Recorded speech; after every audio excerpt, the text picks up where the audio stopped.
Buenas noches, estimados miembros del grupo Debate Bíblico Directo.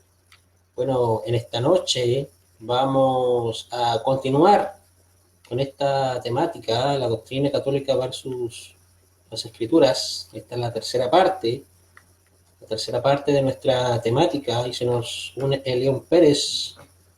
Un abrazo para el amigo que nos acompaña la noche de hoy. A distancia, saludos. Y desde Nicaragua nos acompaña Ayton. Saludos, bendiciones para tu familia, para ti y para toda tu familia.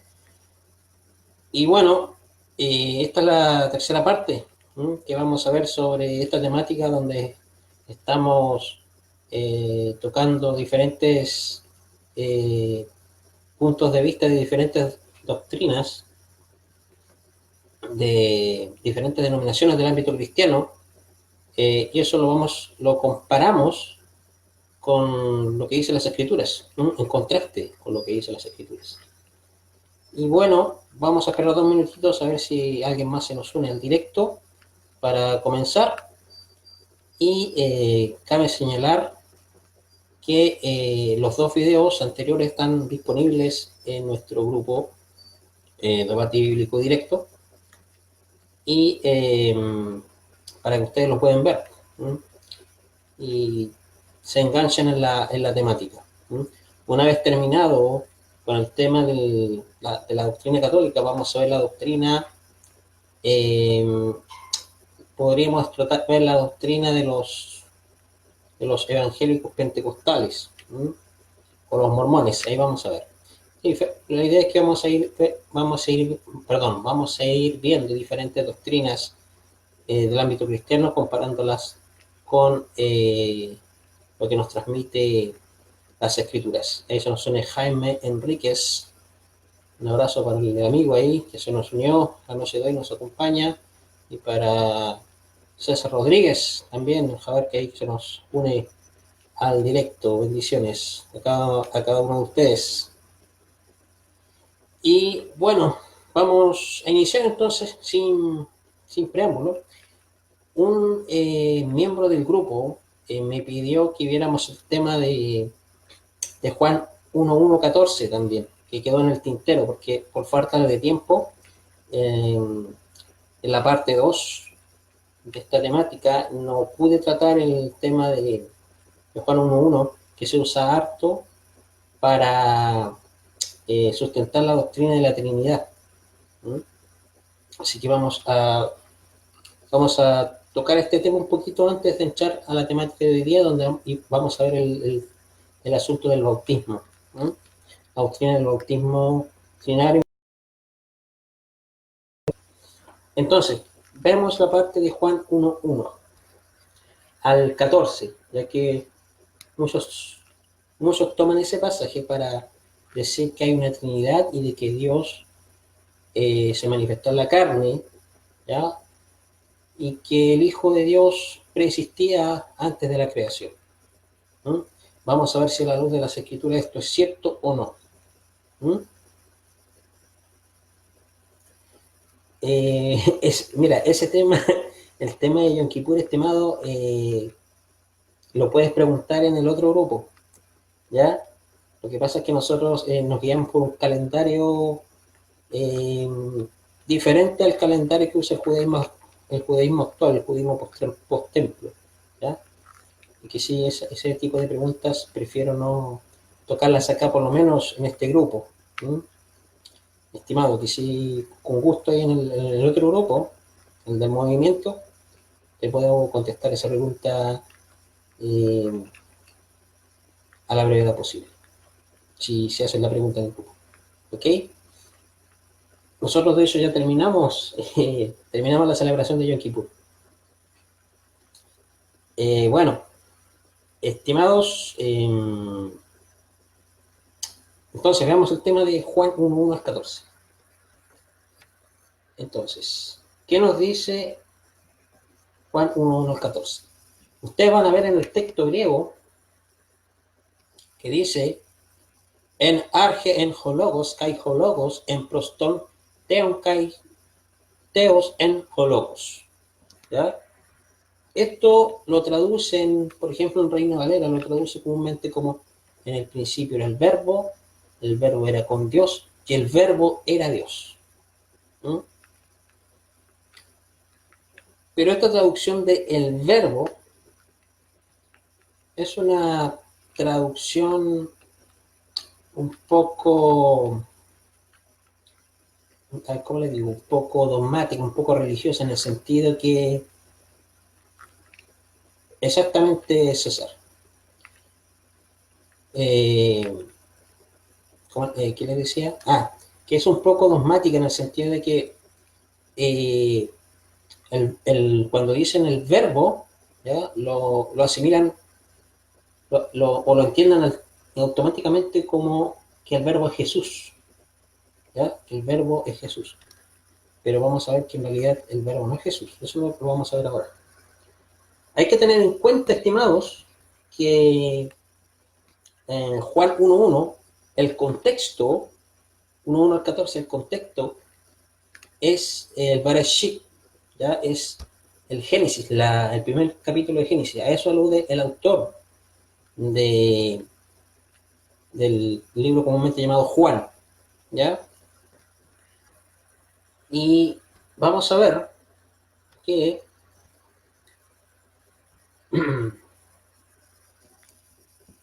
en Juan capítulo 19, ¿ya? Vamos a ver que dice ahí que su nombre es la palabra de Dios, ¿ya? Eso dice en algunas traducciones, ¿no? Pero en realidad no dice que Él es la palabra de Dios, o sea, su identidad, ¿ya? Se identifica con la palabra de Dios, en otras palabras. El contexto es que después de morir dice que su nombre es la palabra de Dios. La palabra de Dios es la voluntad de Dios. Entonces, vamos a ver ese tema un poquito más adelante.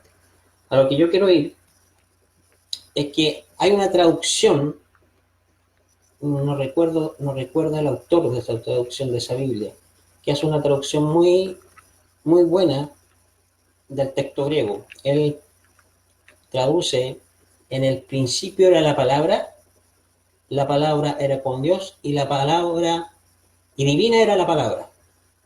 ¿Ya? Fíjense, dice, y divina era la palabra. ¿Ya? Si usted ve en el texto de Reina Valera, dice, y el verbo era Dios. ¿Cómo Dios va a ser el verbo?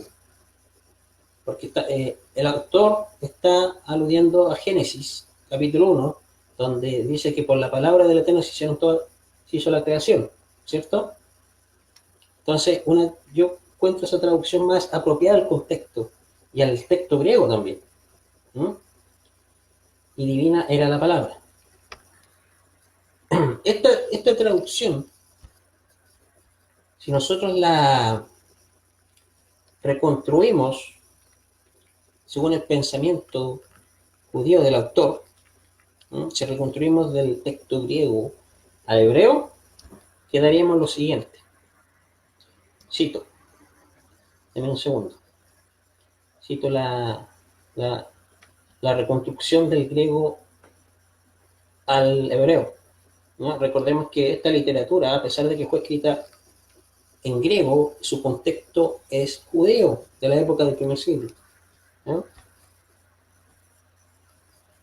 Y el autor alude al Bereshit, al Génesis capítulo 1. Esto en hebreo sería Bereshit haya ma'amar. Hama'amar haya et ha Elohim, veja ma'amar haya Elohim hu haya Bereshit et ha Elohim. Al principio existió la expresión. La expresión estaba con el poderoso, o sea, con Dios, con Elohim, y la expresión era poderosa. La expresión era poderosa, o sea, lo mismo que en la traducción que les comenté delante. Y la palabra era divina. ¿Ya? Ahora, ¿por qué poderosa? Porque el término teos, ¿ya? Lo que se tradujo como teos, Dios, en griego, al español se traduce Dios. El texto en hebreo Dios se dice Elohim, ¿Ya? Entonces, me explico, ¿por qué la traducción y la palabra o la expresión era poderosa? Vamos a ver esto.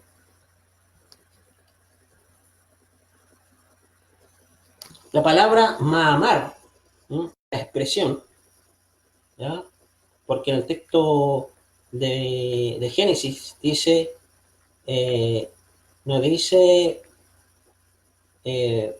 Vaidabar Elohim, sino dice Vayomer Elohim, expresó o dijo Elohim. ¿Ya? Entonces la palabra Mahamar en hebreo es masculino.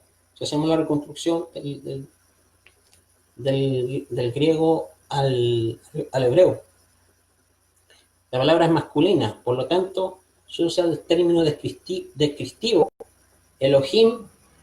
Entonces, al traducirse Mahamar en español, la expresión palabra femenina, se traduce Elohim como poderosa, se traduce de forma femenina. Esto, esto porque el autor dice, y la expresión estaba con Ha Elohim, o sea, con el artículo definido, o sea, con el Dios, con el poderoso, es decir, con el poderoso usando el artículo definido. Y después dice, y la expresión era Elohim. Ahora, sin el artículo definido, significando que la expresión era poderosa. Por eso, ustedes van a encontrar en traducciones del griego al español, van a encontrar y divina era la palabra, que es una traducción más apropiada, y no el Dios era el verbo. ¿Entienden? No sé si se va entendiendo lo que trato de transmitir. Entonces,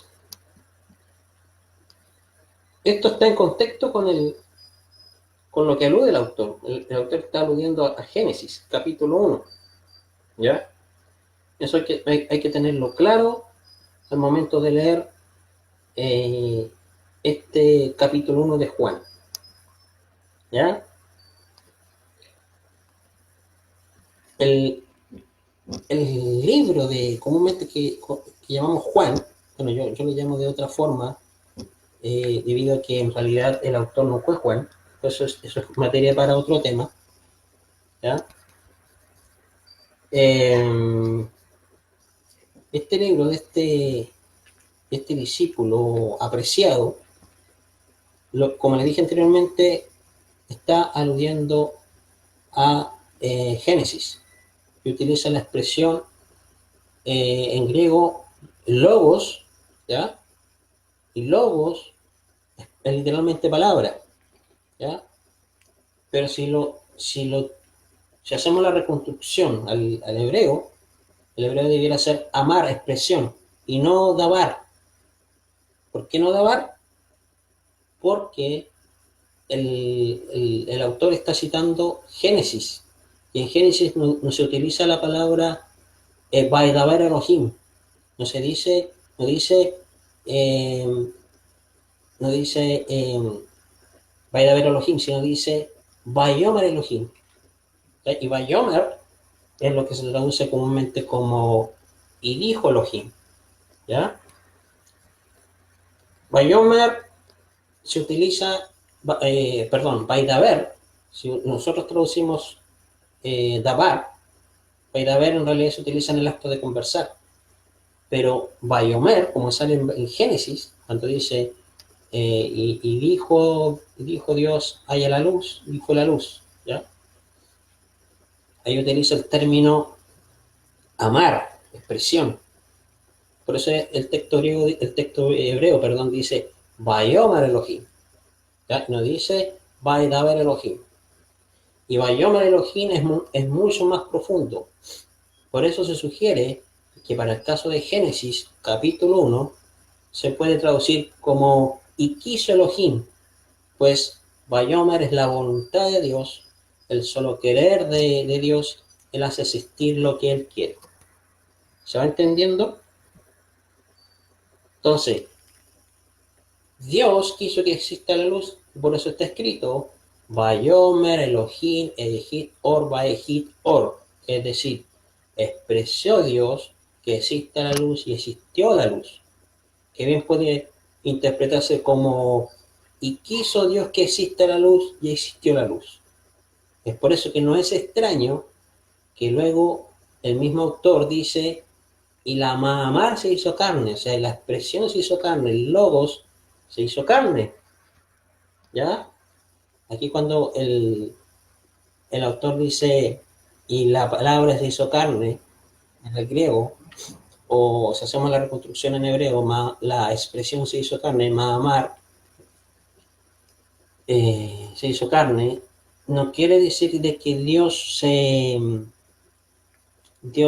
hizo carne, ¿ya? Que Dios se encarnó en un ser humano para manifestarse al mundo. Eso, dentro del pensamiento judío del autor, no está fuera de lugar, ¿ya?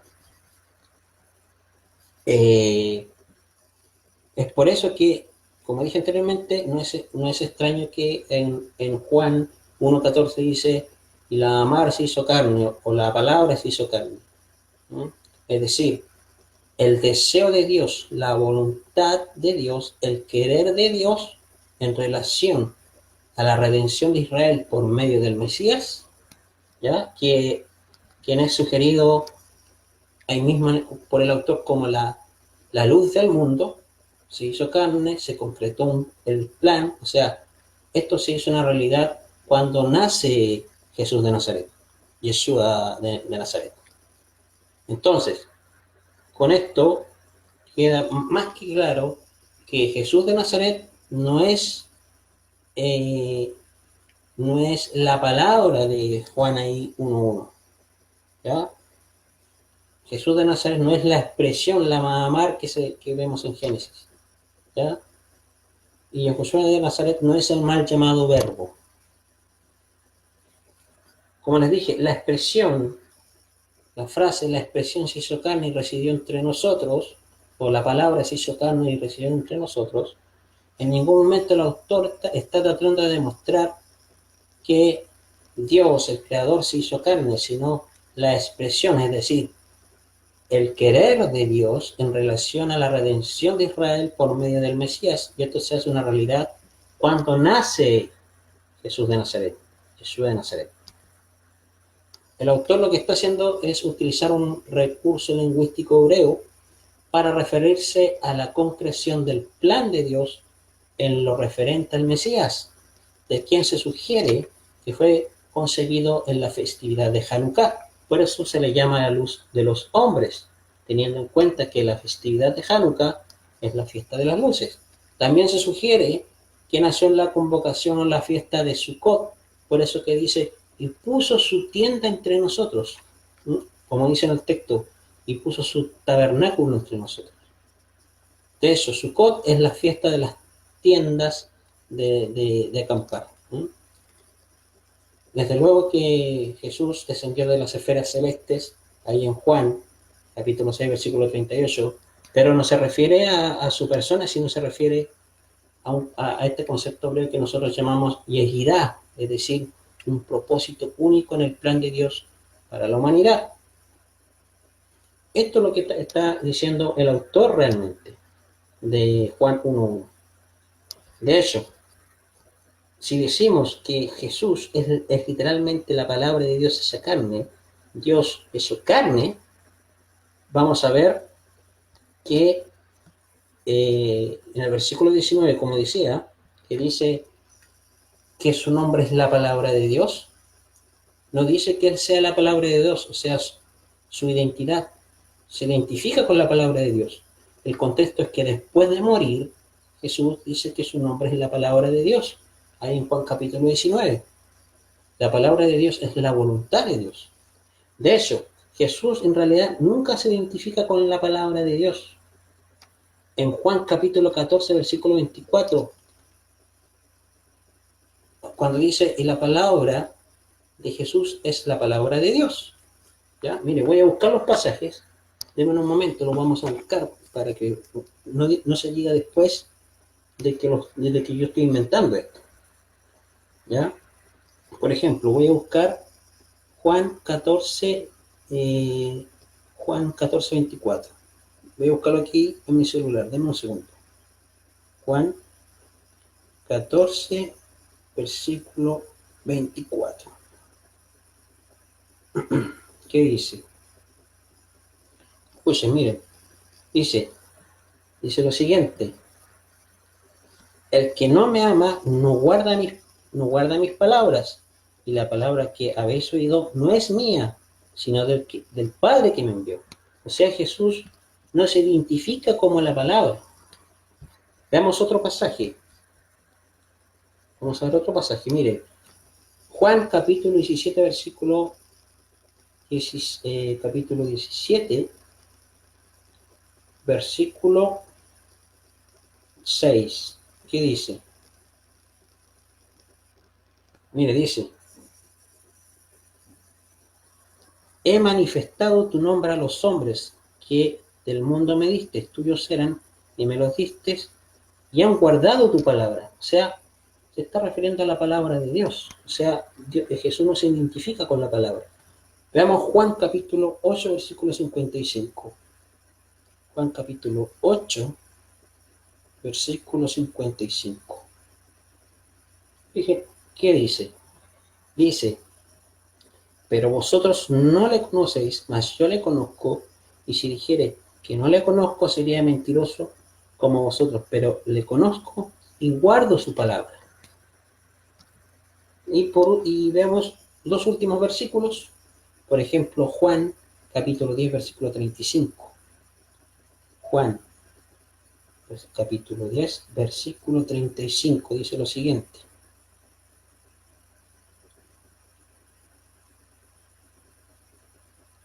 Dice: si llamó dioses a aquellos a quienes vino la palabra de Dios, y la escritura no puede ser quebrantada.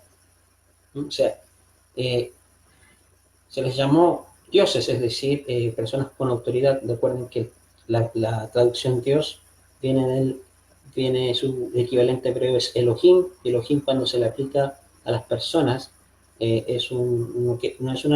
es algo que denota divinidad, sino Elohim viene del término El, que significa fuerza y poder, como dijimos la semana pasada. Por lo tanto, cuando el término Dios se le aplica a un hombre, por ejemplo a Moisés, las traducciones se le llama a Dios, pero en el hebreo dice Elohim, o sea que Moisés era una autoridad, a eso se refiere. Por eso el término Dios, en el hebreo Elohim, se le aplica a los hombres, a los reyes, a los ángeles, porque denota autoridad. Eso en realidad no quiere decir que Jesús sea Dios. Veamos el otro pasaje, Juan, capítulo 12, de último, 12, versículo 47-48. 47 al 48.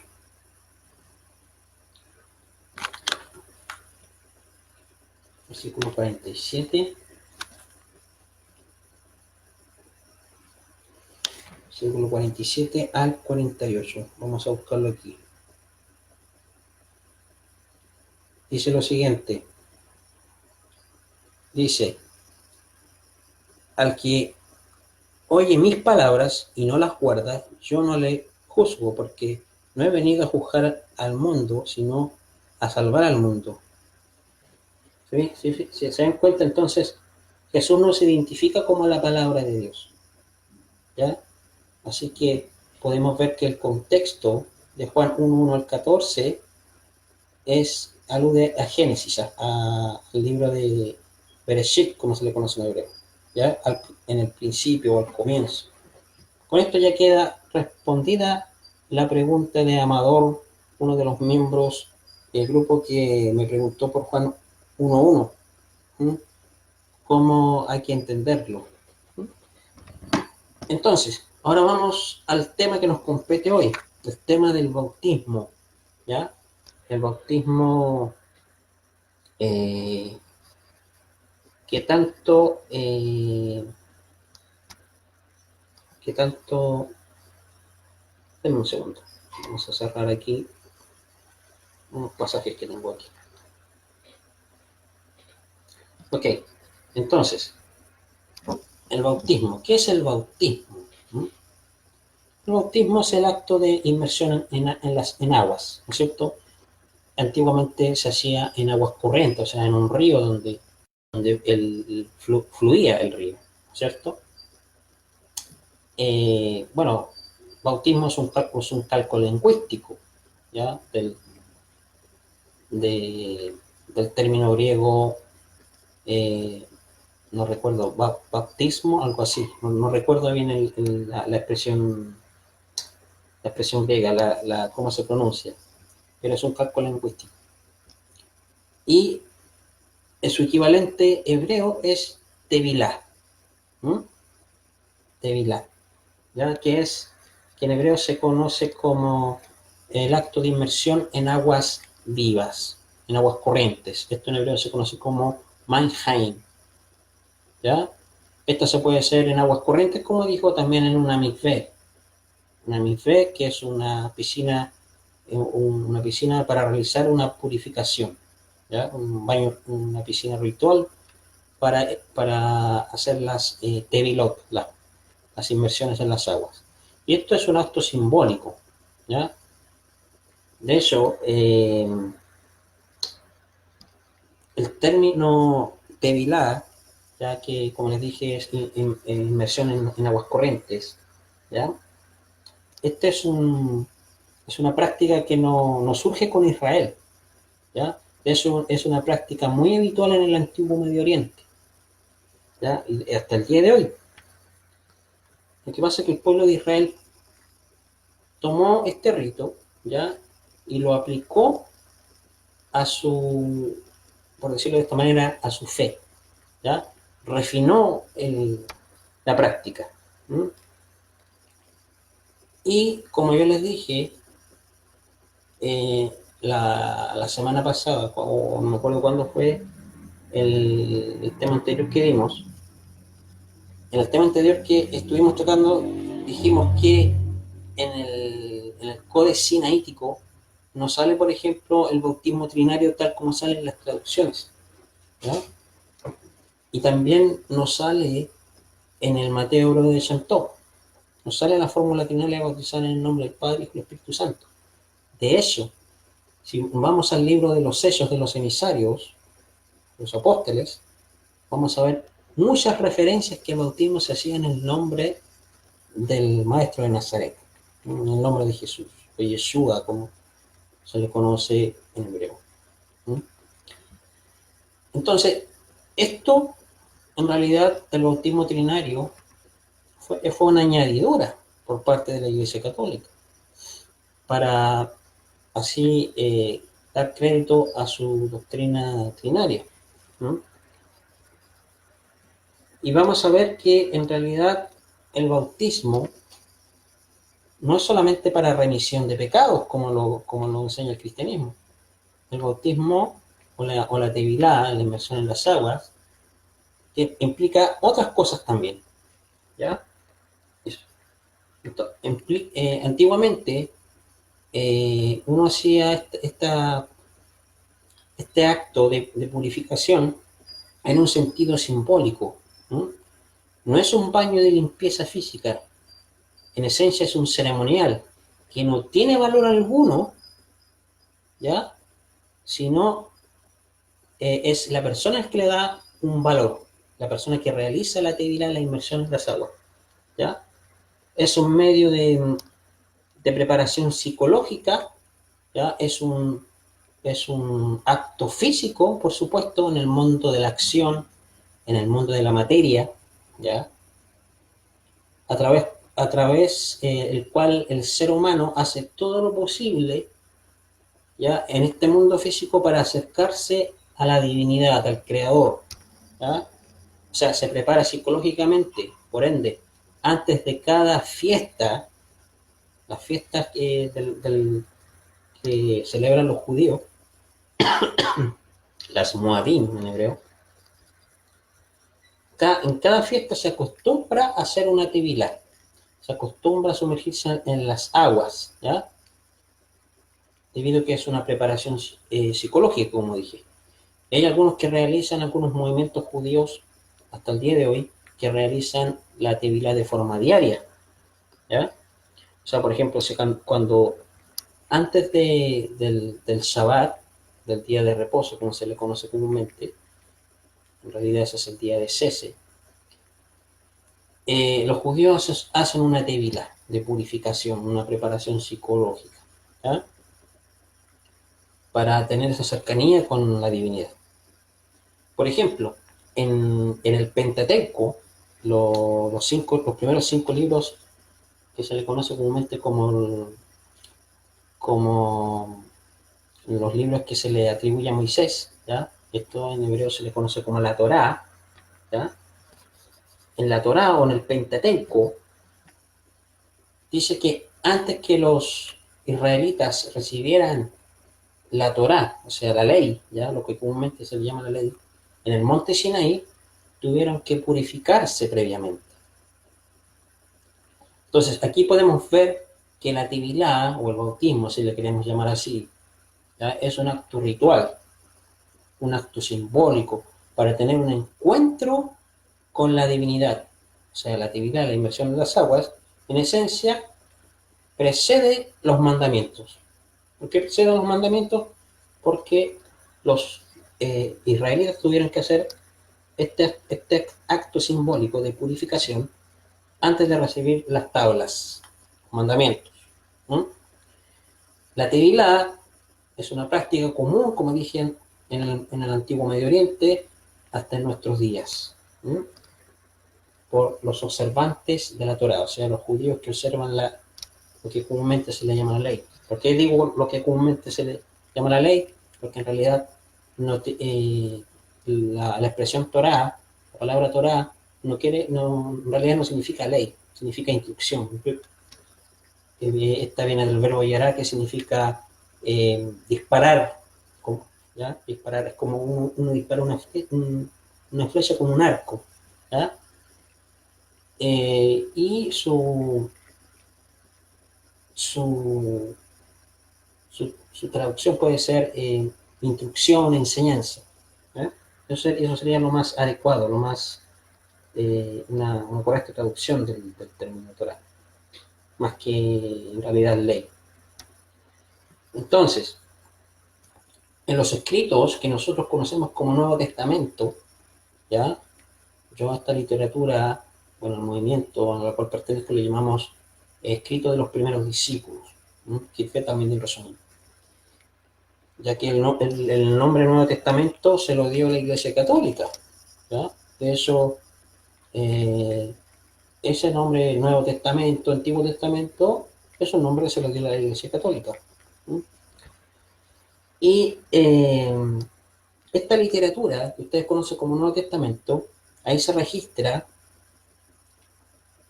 que los israelitas hacían tevilot, y no solo para purificación, sino también como un acto, este acto de tevilá que diga, tenía, aunque era de purificación, ya tenía o tiene otras implicaciones, ¿ya? En esta literatura que ustedes conocen como Nuevo Testamento, se registra la tevilá o el bautismo de Juan, ¿ya? De Yohanan, el Hamatvil, el que sumerge, Juan el Bautista, ¿ya? Y esa tevilá nos dice las escrituras que era una tevilá de retorno, era una inmersión en las aguas para retornar, ¿ya? Una tevilá de arrepentimiento, como salen las traducciones, ¿ya? Y esta tevilá no solamente implicaba un arrepentimiento, un retorno, ¿ya? Sino que tiene otra implicación muy importante. Debemos tener presente que Juan no solo fue el precursor del Mesías, sino veremos que también este personaje fue fue el rabino o el maestro de Jesús. ¿Ya? De eso a Juan se le describe como un profeta, como de eso se le describe como Naví el León, Gadol mi Naví, o sea, un gran profeta, ¿m? El Naví de Dios, el profeta de Dios, cuyo papel central es anunciar la manifestación del Mesías. Me refiero a Juan Bautista. Y Juan, ¿ya? O Yohanan, es descrito no solo como un naví, o sea, como un profeta, sino también como un rab, o sea, un maestro de la Torá, ¿ya? De hecho, se registra que Simón Pedro, Simón Kefá, y su hermano, y el personaje Lázaro, ¿ya? De Betania, Lazarmi Bet Hananiah, eran sus discípulos, eran los discípulos de Juan el Bautista, ¿ya? Se registra que después de la muerte de Juan el Bautista, se registra que aún tenía discípulos, ¿ya? Y que estos discípulos seguían perpetuando sus enseñanzas. ¿Se acuerdan un episodio donde Pablo se encuentra con unos discípulos de Juan el Bautista y estos discípulos conocían solamente el bautismo de Juan? ¿Se acuerdan? Y Pablo les pregunta, Saulo de Tarso les pregunta, ¿en qué bautismo fueron sumergidos? Ellos dijeron, en el bautismo de Juan, ¿se acuerdan? Y Pablo les pregunta, ¿y han recibido ustedes el Espíritu de Santidad? Y ellos no tenían ni idea de eso. Entonces, ahí Pablo o Saulo de Tarso, Saúl de Tarso, los toma y los bautiza en el nombre de Jesús, en el nombre de Yeshua. ¿Se acuerdan? Entonces, podemos ver que Juan era un rabino, un maestro de la Torá. ¿Ya? Entonces tenía discípulos después de la muerte de Juan que perpetúan sus enseñanzas. Esto nos transmite que estos discípulos, estos discípulos se adherían a su rabino, a su rab, a su maestro de Torá, en este caso a Juan, mediante las enseñanzas, aún después de muerto, el Juan el Bautista. ¿Mm?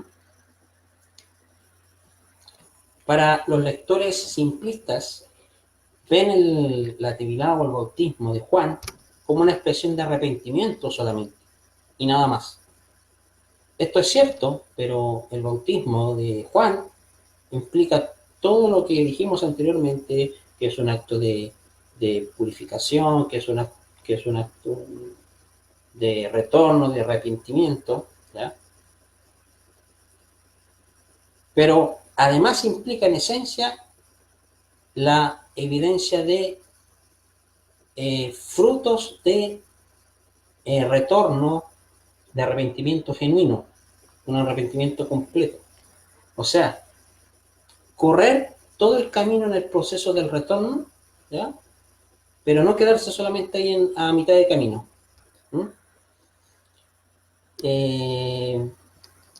Es decir, este bautismo de Juan era para que el pueblo se volviera a Dios, se volviera a su palabra. Eso nos dicen las escrituras. ¿Ya? Ahora voy a buscar unos pasajes que les quiero compartir. Denme un segundo para poder comprender esto que les trato de transmitir. ¿Ya? Aquí está. Denme un segundo, lo tengo aquí en mi PC a mano.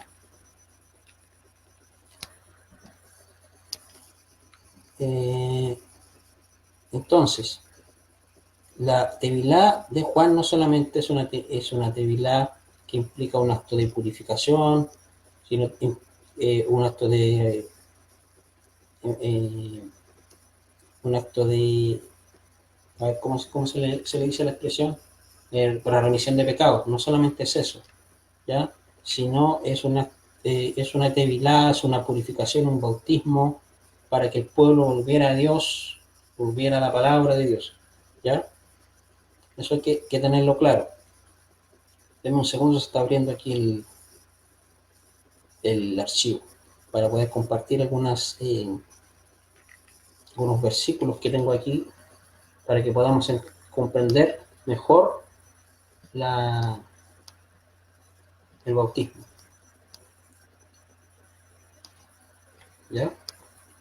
Deme un segundito. Ahí está.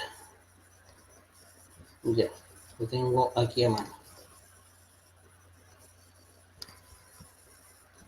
Ok. Un segundo. Ok, aquí, ahí sí.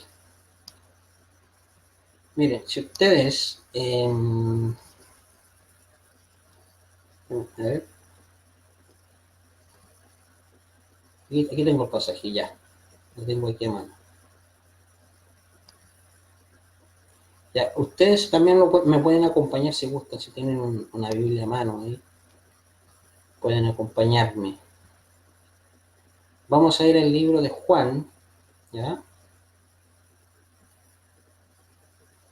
El capítulo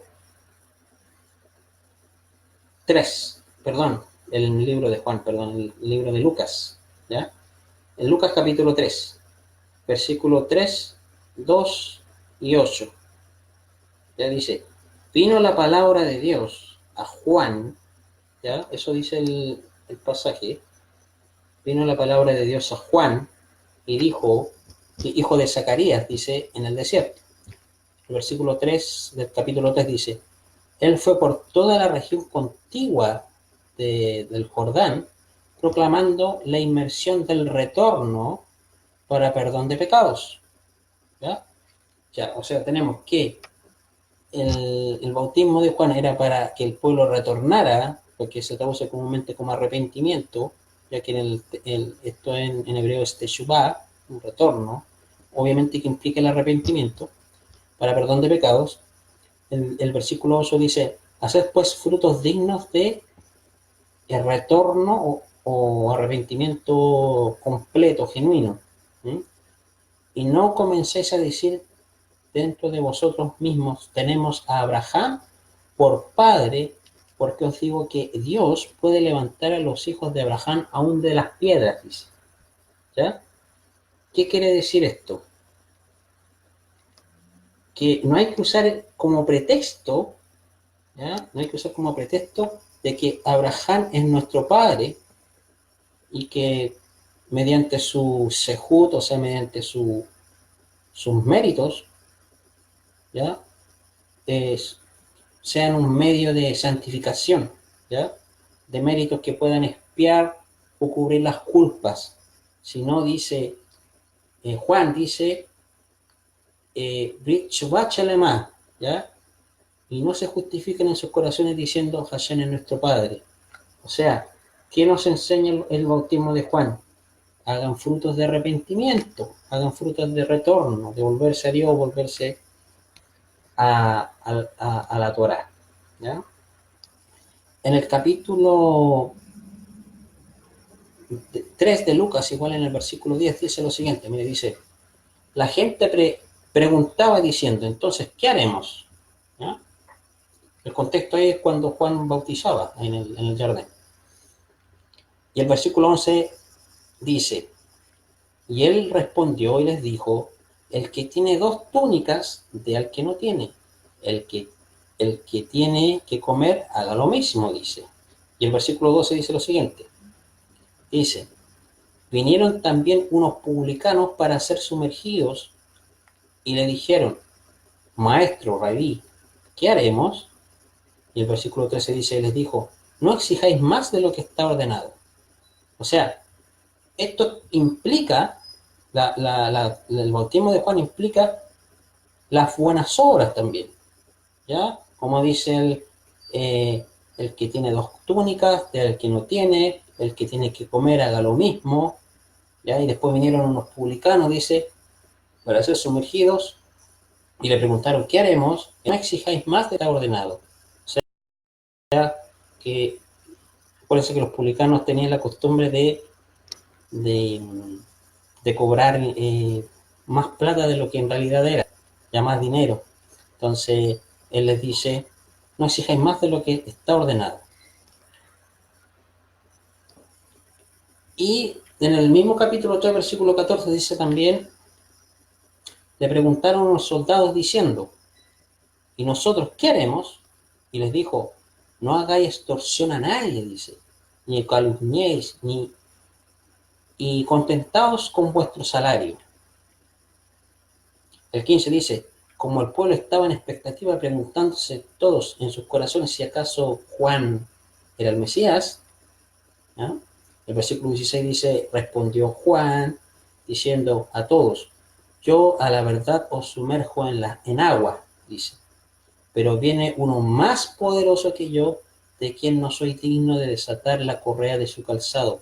Él os sumergirá en el espíritu de santidad y fuego. Entonces, eso implica el bautismo de Juan, ¿ya? Y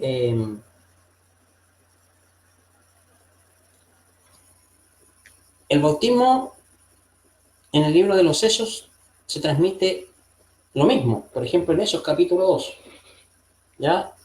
Dice en el versículo 37, dice, al oír esto, se compungieron de corazón y dijeron a Cefas, y a los otros apóstoles, varones hermanos, ¿qué haremos? ¿Y qué les dijo Cefas, Pedro? Les dijo, retornen y sumérjanse cada uno de vosotros en el nombre de Jesús el Mesías, Yeshua HaMashiach, para perdón de pecados, y recibiréis el don de la Ruach HaKodesh, o sea, del Espíritu Santo. ¿Mm?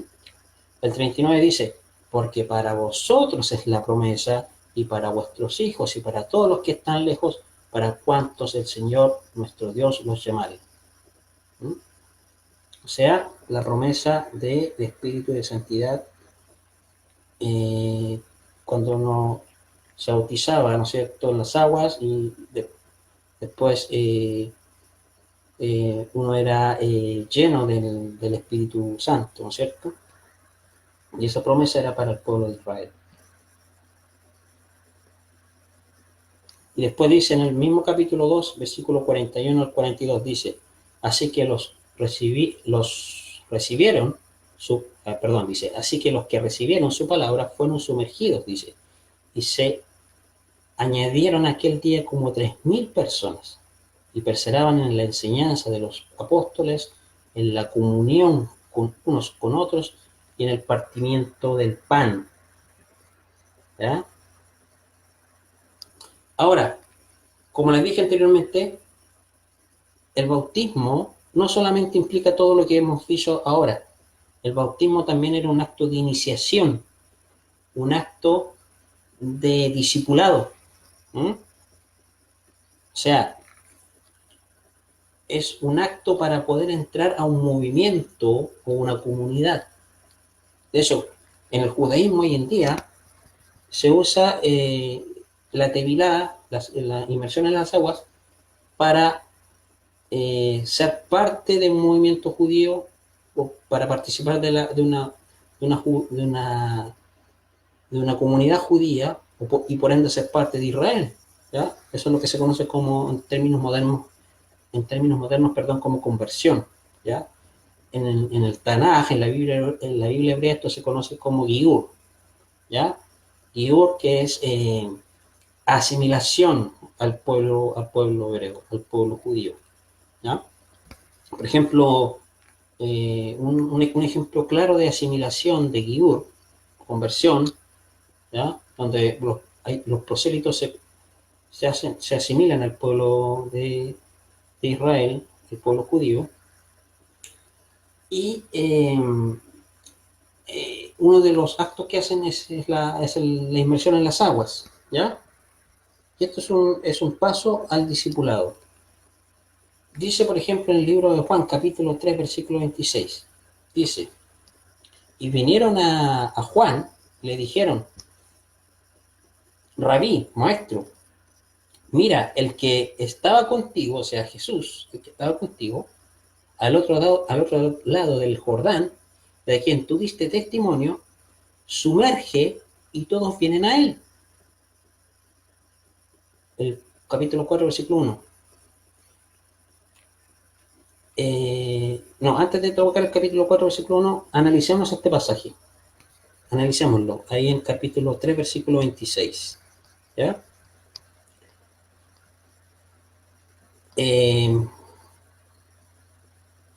Entonces,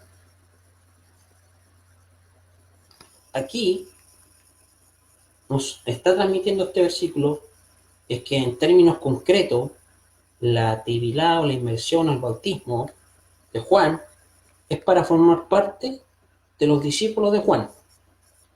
El requisito era hacer teshuvá, o sea, hacer un retorno con arrepentimiento. O sea, si no hay teshuvá, no hay retorno, no hay arrepentimiento, Juan no los aceptaba en su movimiento. En este libro de Lucas, como les dije anteriormente, el que citamos, a la tevilá de Yohanan, a la tevilá o el bautismo de Juan, se le llama el bautismo del retorno. Y en el libro de los Hechos se le llama a la tevilá de Jesús, de Yeshua, el Mesías, la tevilá del perdón de los pecados. Ahora, esto de manera simbólica. Ahora, ambas formas de bautismo implican lo mismo. La tevilá en el nombre de Jesús el Mesías, de Yeshua el Mesías, no deja de ser un acto de iniciación o asociación como un discípulo del maestro de Nazaret. O sea, alguien que hace tevilá en el nombre de Jesús se está iniciando como un discípulo de Jesús. Se está asociando con Jesús y lo sigue como su líder y como su maestro. Consecuentemente, la tevilá de Juan el Bautista tiene las mismas implicaciones. Vamos a ver las siguientes evidencias. ¿Ya? Las siguientes evidencias que vemos aquí. Capítulo Juan, versículo 3, versículo 26. Vinieron a Juan y le dijeron, Rabí, mira, el que estaba contigo, o sea, el que era tu discípulo, al otro lado del Jordán, de quien tú diste testimonio, sumerge y todos vienen a él. O sea, la frase todos vienen a él significa que él hacía más discípulos. ¿Ya? Por eso en el capítulo 4, versículo 1, del mismo libro de Juan dice, cuando pues el Señor supo que los fariseos habían oído decir que Jesús hace y sumerge más discípulos que Juan. ¿Se dan cuenta? Entonces, no es solamente de remisión de pecados, no es solamente de purificación, ¿ya? Sino es un acto de iniciación para ser parte del movimiento de Jesús o parte del movimiento de Juan, ¿ya? En el contexto.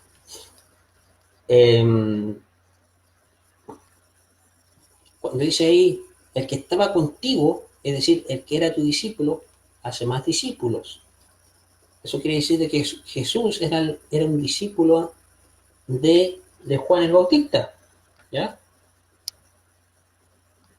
Si la tevilá o la inmersión o el bautismo, si le queremos llamar de esta manera, no significase la iniciación del discipulado, ¿por qué razón los discípulos de Juan les llamaría la atención de que los discípulos de Jesús estuvieran haciendo bautismo, tevilá?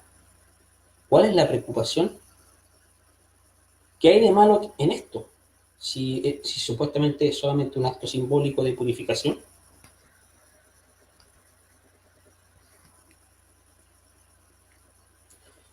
¿Para qué la gente iría a ser sumergido en el bautismo de Juan en lugar de, perdón, en el bautismo de Jesús, perdón, en lugar del bautismo de Juan?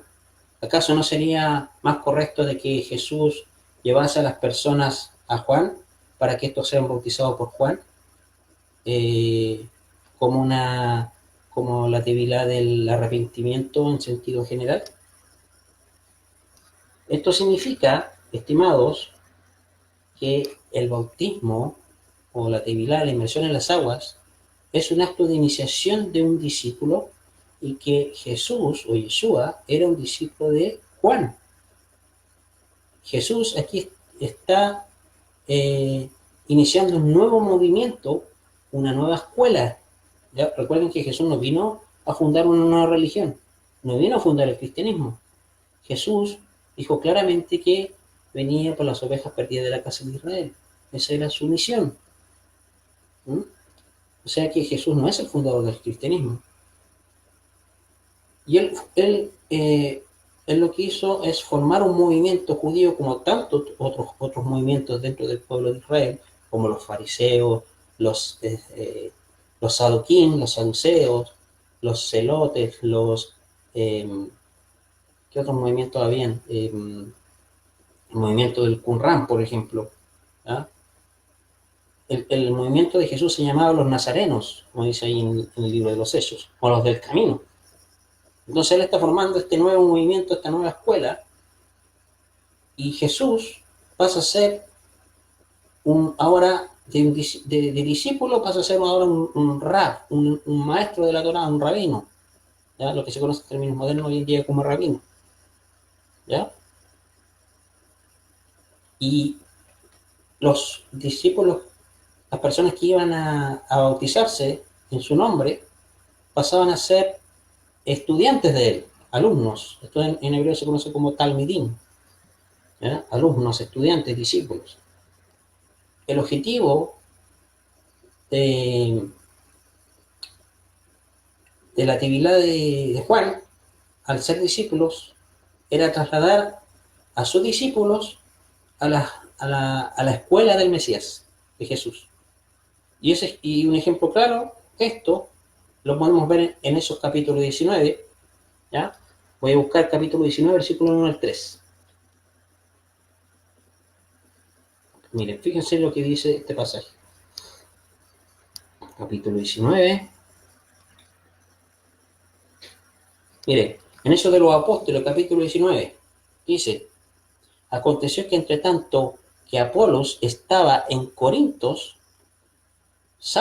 Pablo, después de recorrer las regiones superiores, vino a Éfeso y hallando a ciertos discípulos,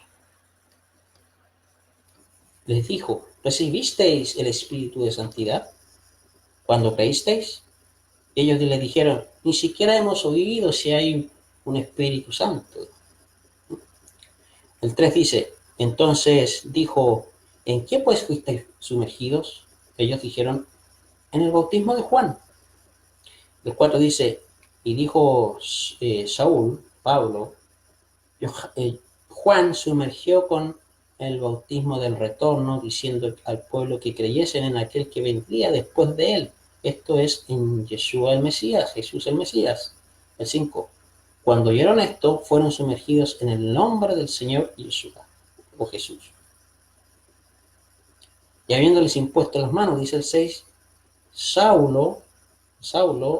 Pablo, les impuso las manos, dice, y vino sobre ellos el Espíritu de Santidad, y hablaban en lenguas y profetizaban, y eran por todos unos 12 hombres.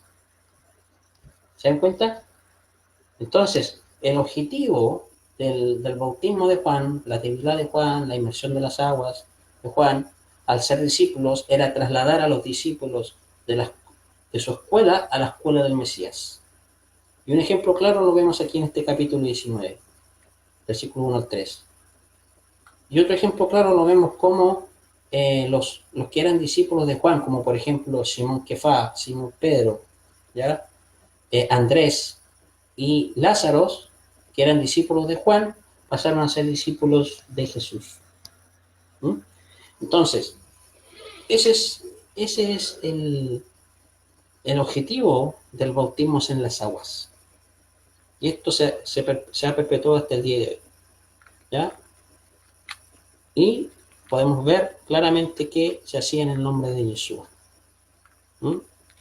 Por la autoridad de Yeshua, ya que eso significa bautizar en el nombre de alguien y no en el nombre del Dios Trino, como lo hace la Iglesia Católica hoy en día.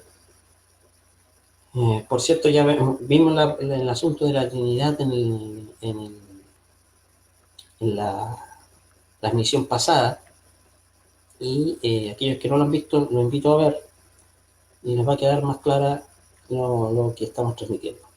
Bueno, comprendiendo ya para qué es el bautismo, la tevilá, la inmersión en las aguas, vamos a dejar hasta aquí esta transmisión, esperando que lo que hemos compartido la noche de hoy haya sido de bendición para ustedes y sea de bendición para aquellos que vean esta transmisión, este directo en diferido.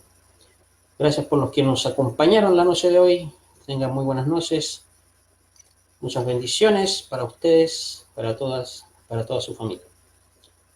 Me despido, muy buenas noches.